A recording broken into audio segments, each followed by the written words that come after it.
masses towards spiritual realization and bring peace and friendship. ఈ శ్రీనామామృతం పుస్తకం నుంచి ఈ యొక్క నామ సంకీర్తన ఏదైతే ఉందో అది ఈ యొక్క జనుల్లోన పూర్తిగా ఈ యొక్క సమాజంలోన ఈ యొక్క శాంతిని సౌభ్రాతృత్వాన్ని తీసుకురాగలదు.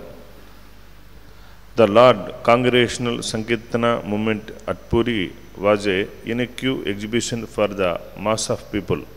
అయితే భగవంతుడు ఈ యొక్క జగన్నాథ్పురిలో ఆయన చేసిన ఈ నామ సంకీర్తన ఏదైతే హరినామ సంకీర్తన భక్తులందరితో కలిసి అది ఒక గొప్ప ప్రదర్శన ఈ యొక్క నామ సంకీర్తన అనేది.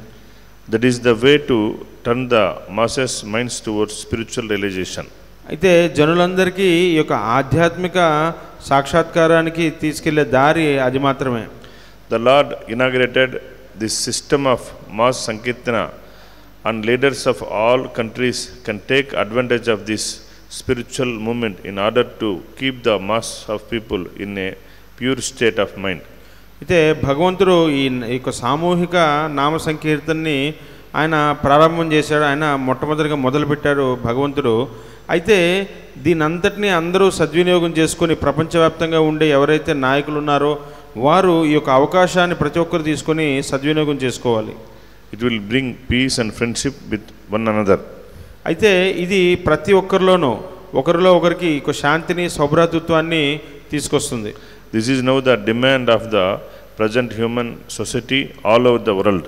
ఇది ప్రపంచవ్యాప్తంగా ఈరోజు ఈ క్షణంలో కావాల్సింది ఇదే ఈ యొక్క సామూహిక నామ సంకీర్తన అనేది.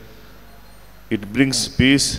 This formula for world peace is to develop Krishna consciousness by the simple process of chanting the holy name of God.